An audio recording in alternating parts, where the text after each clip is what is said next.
అర్థమైందా? మన సమయం అయింది. ఒక రెండు నిమిషాలు లాస్ట్ చిన్న ఒక విషయం చెప్పి క్లోజ్ చేస్తాం. ఆయన అంటాడు భగవద్గీతలో శ్రీకృష్ణుడు గారు, అర్జున నువ్వు వెళ్ళి తెలుసుకో, ఆయన కాసేపు వెళ్ళిపోతాడు. ఎవరో ఆ బాణాల మీద అంపశయ మీద పడుకున్న వాళ్ళు ఆయన ఎవరు? భీష్ముడు. భీష్ముడు మీద మీ తాతగారు. తాత నువ్వు మరి ఎలా ఏంటి అనేది ఆయన గురించే సీక్రెట్ తెలుసుకో, నువ్వేం చేస్తే ఇట్లా జరుగుతుంది. ఆయన ఎవరన్నా వచ్చి అడిగితే ఇవ్వకుండా లేడాడు.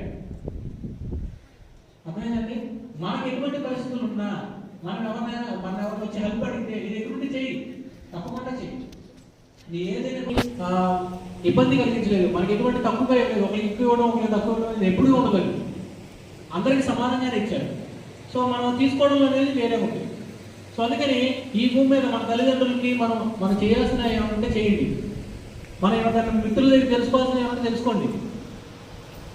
మన ఫ్రెండ్స్ దగ్గర తెలుసుకోవాల్సిన ఏమంటే తెలుసుకోండి, నేర్చుకోండి. వాళ్ళు ఈ భూమి మీద కొంతకాలం ఉంటారు, మీతో పాటు కొంతకాలం ఉంటారు.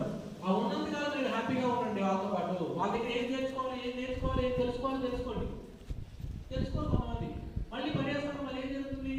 ఉన్నంతకాలం వాళ్ళు తింటున్నారా, మళ్ళీ వాళ్ళే మీ పిల్లలకు వస్తారు. ఎందుకని? మీతో చాకరీ చేయించుకోవడం కోసం. ఉన్నంతకాలం అన్ని ఇంటిగా బాగా ఉన్నంతకాలం వీళ్ళు ఎప్పుడైపోతే తిప్పుకుంటుంది. ఆవిడ బాగా పడుతుంది ఇంటికి. అదేనండి, ఇప్పుడు ఇంటికి ఏమైంది? ఆవిడ బాగా పడిపోయింది. రుణం ఉంది కదా, శత్రుశేషం రుణశేషం ఉండకూడదు అంటారు. ఇవన్నీ మన భగవద్గీతలో, ఇతిహాసాలు, పురాణాల్లో యోగులు మహానుభావులు చెప్పి చర్చలు. ఇవన్నీ మీకు మన సామాన్య భాషలో మనం చెప్పుకుంటూ వస్తాం. ఏదైనా ఒక పద్యం చెప్పి దాని శ్లోకం చెప్తే అది వేరేగా ఉంటుంది.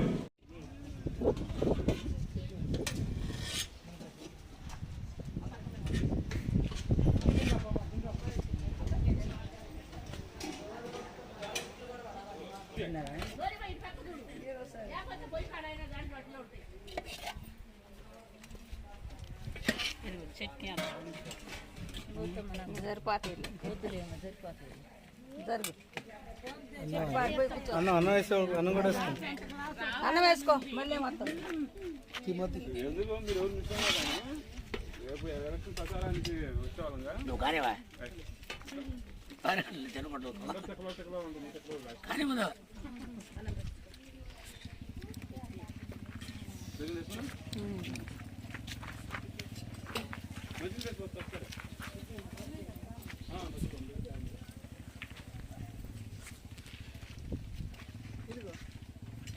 అక్కడ పెట్టేసాను కడిగింది.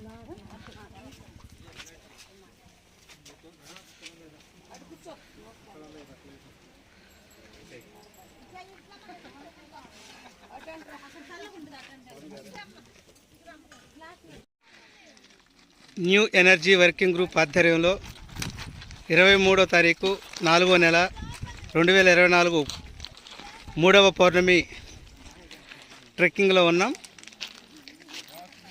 దేవరంపాడు కొండ మీద ట్రెక్కింగ్ జరుగుతుంది.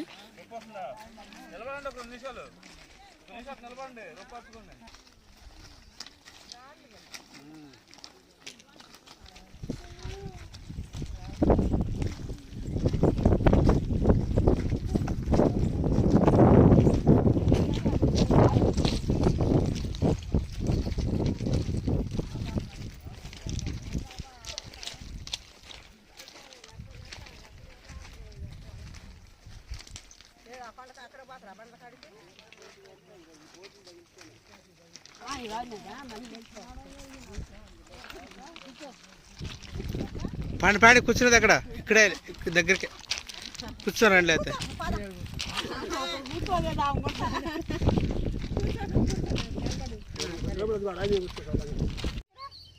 న్యూ ఎనర్జీ వర్కింగ్ గ్రూప్ ఆధ్వర్యంలో దేవరంపాడు ట్రెక్కింగ్ పౌర్ణమి మెడిటేషన్ ధ్యానంలో భాగంగా శ్రీ నేతి వెంకన్న స్వామి దర్శనార్థం వచ్చారు.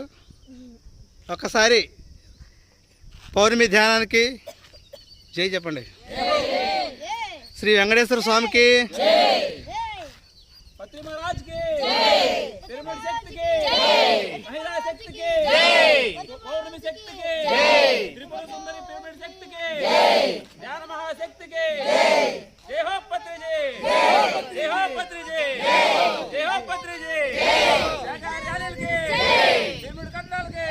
కాశీరెడ్డి సత్రానికి జై హో పత్రిజీ జై హో పత్రిజీ జై హో పత్రిజీ.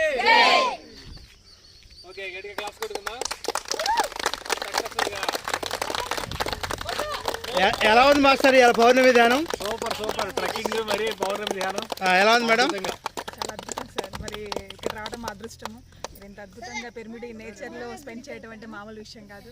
నిజంగా ఎన్నో జన్మల పుణ్యం ఉంటేనే ఈ ధ్యాన సాధన, పౌర్ణమి ధ్యానము, ఈ ప్రకృతితో మమేకం. Thank you so much. Thank you. దేహాన్ని వదిలేశారు. సో ఎప్పుడైతే ఆయన బయటకు వచ్చారో ఏదో అసలు జరిగింది, నా రాముడిని ఎవరో ఏదో చేసేసారు, ఏదో జరిగింది అని ఆయన ఎంతో సఫర్ అయ్యి వచ్చి చూసేసరికి ఏముంది, ఆయన వెళ్ళిపోయాడు. ఇక ఒకలాంటి సైలెంట్, ఆయన ఎవ్వరితో ఏం మాట్లాడలేదు. హనుమంతుల వారు వెళ్ళిపోయి ఇక పిచ్చివారిలాగా రాముడు నాకు దూరం అయిపోయాడని చెప్పేసేసి పిచ్చివారిలాగా ఆ అడవుల్లో పడి తిరిగారనమాట. ఆహారం లేదు, ఏం లేదు. ఒక ఎట్లా అంటే శరీరం అయితే ఉంది కానీ ప్రాణం లేదు అనే విధంగా ఆయన తయారైపోయారు. అయితే అక్కడ శ్రీలంకలో కొంత కోయ జాతి వాళ్ళు, వీళ్ళు ఆ స్వామికి సేవ చేశారట. సేవ చేసి వాళ్ళు సో ఆయన ద్వారా ఒక పుస్తకం కూడా రాశారు, శూన్య అని చెప్పేసి. ఒక చూడండి,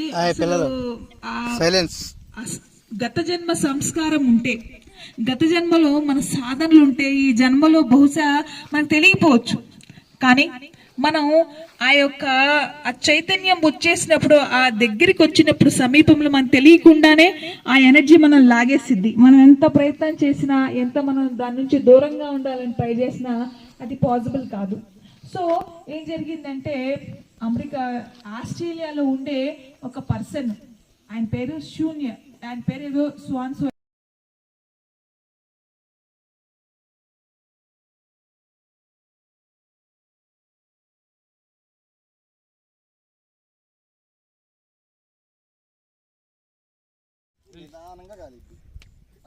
పౌర్ణమి రోజు ఫైర్ క్యాంపు. ఇప్పుడు రాత్రి 2 దాటింది సమయం. ఇప్పటి వరకు సజ్జన సాంగత్యం నడిచింది. అన్ని సబ్జెక్టులు 3 గ్రంథాలు, మహాగ్రంథాలను తిరిగేసాం. ఇప్పుడు పంచభూతాల మీదకి వచ్చాం. ఈ పంచభూతాల యొక్క స్థితిని మళ్ళీ తెలుసుకోబోతున్నాం. ఓయమ్మో వద్దా?